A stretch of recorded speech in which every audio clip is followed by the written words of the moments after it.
देश में 8वें वेतन आयोग को लेकर केंद्रीय कर्मचारियों के बीच चर्चा लगातार तेज होती जा रही है। सबसे ज्यादा चर्चा उस अनुमान को लेकर है जिसमें कहा जा रहा है कि 18,000 रूपए बेसिक सैलरी पाने वाले कर्मचारियों की कुल ग्रॉस सैलरी करीब 94,000 रूपए तक पहुंच सकती है। इस बीच National Federation of Indian Railway man के महासचिव संगीत एम राघवैया ने इस पूरे मुद्दे पर अपनी राय और गणित को साफ किया। हाल ही में एक चर्चा के दौरान यह अनुमान सामने रखा गया कि अगर 18,000 रूपए बेसिक सैलरी पर मौजूदा फॉर्मूला लागू किया जाए तो नया बेसिक वेतन लगभग 69,000 रूपए तक जा सकता है और भत्तों को जोड़ने के बाद कुल सैलरी 94,000 रूपए तक पहुंच सकती है। इसी आंकड़े ने कर्मचारियों के बीच उम्मीद और बहस दोनों बढ़ा दी है। इस पर एम राघवैया ने साफ कहा कि वेतन आयोग का काम सिर्फ सैलरी बढ़ाना संगीत नहीं होता। इसका असली उद्देश्य कर्मचारियों के काम की प्रवृत्ति, उनकी जिम्मेदारियों और परिस्थितियों का सही मूल्यांकन भी करना होता है।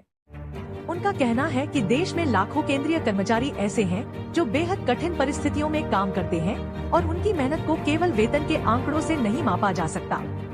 उन्होंने बताया कि कई कर्मचारी ऐसे क्षेत्रों में तैनात रहते हैं जहां बुनियादी सुविधाएं तक नहीं होती, न तो वहां बेहतर स्वास्थ्य सेवाएं होती है, न ही बच्चों की पढ़ाई के लिए उच्च स्कूल या टाउनशिप की संगीत सुविधा। इसके बावजूद यह कर्मचारी लगातार देश की सेवा करते हैं और व्यवस्था को चलाते हैं। ऐसे योगदान को भी संगीत वेतन संरचना में जगह मिलनी चाहिए। एम राघवैया ने आगे कहा कि करीब 85% कर्मचारी फील्ड में काम करते हैं। इन कर्मचारियों की ड्यूटी सिर्फ ऑफिस तक सीमित नहीं होती बल्कि उन्हें लगातार जोखिम यात्रा और कठिन परिस्थितियों का सामना करना पड़ता है।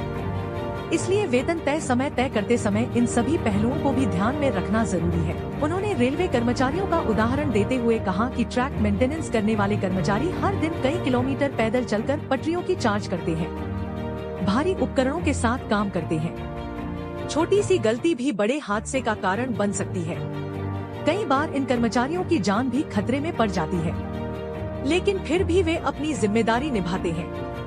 उनका कहना है कि इस तरह के जोखिम और मेहनत को सिर्फ वेतन के नंबर से नहीं समझा जा सकता। वेतन आयोग को इन सभी परिस्थितियों को का गहराई से अध्ययन करना चाहिए ताकि कर्मचारियों को उनके वास्तविक योगदान के अनुसार उचित संगीत लाभ मिल सके। उन्होंने यह भी साफ किया कि अंतिम वेतन कितना होगा यह किसी अनुमान या चर्चा से तय नहीं होगा। यह पूरी तरह से 8वें वेतन आयोग की सिफारिशों और सरकार के अंतिम फैसले पर निर्भर करेगा। फिलहाल 94,000 रूपए की सैलरी की चर्चा जो हो रही है वह एक अनुमानित गणना है, न कि कोई आधिकारिक घोषणा। असली तस्वीर वेतन आयोग के रिपोर्ट आने के बाद ही स्पष्ट संगीत होगी। सीधे तौर पर कहा जाए तो वेतन बढ़ोतरी की संभावना तो है, लेकिन उसका स्तर कितना होगा यह कई आर्थिक और प्रशासनिक कारकों पर निर्भर संगीत करता है।